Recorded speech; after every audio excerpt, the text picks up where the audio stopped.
Yeah, for sure, Jide, join the movement. Is it the duty of our National Assembly to make laws to compensate criminality and punish those who abide by the rules? Then one might be tempted to ask if ours is a National Assembly or assembly of non-nationals.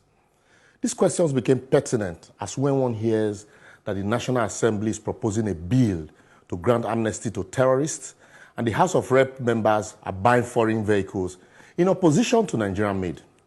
Are these members oblivious of the prevailing situation in Nigeria?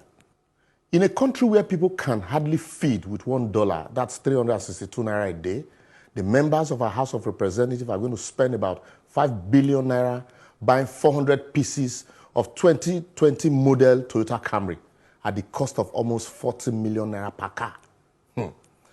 We're informed that the members even rejected the locally manufactured innocent vehicles.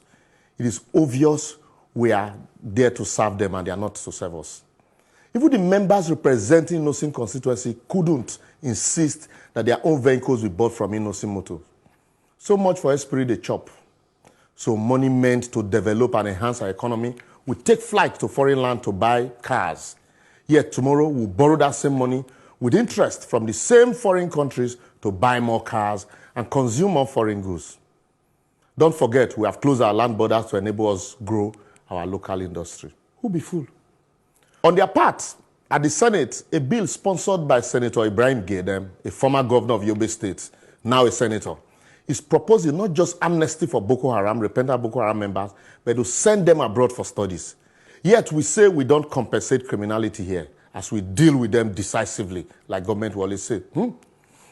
The bill, which will create a national agency for education, rehabilitation, de-radicalization, and integration of repentant insurgents in Nigeria, will get its funding from the Universal Basic Education Commission, that's UBEC, and the Tertiary Education Trust Fund, that's STET Fund.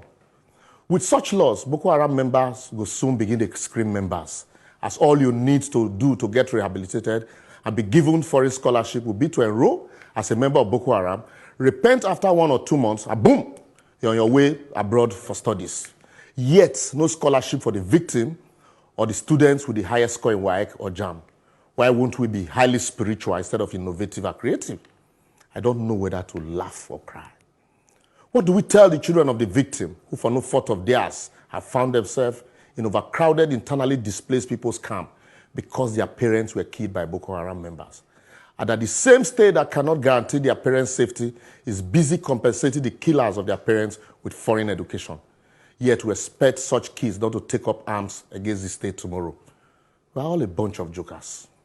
What will you tell the parents of Leah Shaibu, or the mother of the abducted schoolgirls in Dapchi, or those from Chibok, majority of whom are still in captivity today, or the parents of the boys slaughtered in their sleep in the secondary school in Buniyadi, that why the states that couldn't bring the killers of their ward and captors of their daughters to book, those arrested by the state are being compensated with salaries and foreign education. Yet a senator sponsored this bill. Make we dey fear God, oh. If we are rehabilitating and educating and reintegrating the terrorists, what happened to the victims who are increasing in their numbers by the day? Have they been rehabilitated? Have they don't need rehabilitation? How do we dance on the graves of our servicemen and women who have died, some carelessly, in the fight against terrorism with such an idea and hope to prosper as a nation or find peace with our conscience and maker? With such ideas, without knowing it, we are gradually building an army of dissidents who will be emboldened to take up arms against the state in no distant time. I would therefore advocate that if our lawmakers don't want Nigerians to see them as strangers, that's assembly of non-nationals, they should not only jettison this ostentatious lifestyle that further fleeces the country, but strive to make laws that would promote unity, equity, welfare, peace, and rehabilitation of all Nigerians, irrespective of tribe or tongue, because we all need rehabilitation.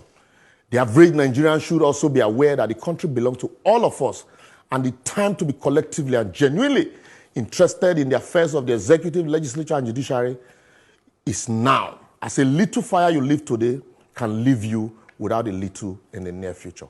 A word said in half goes into the wise and becomes a whole. I don't talk my own.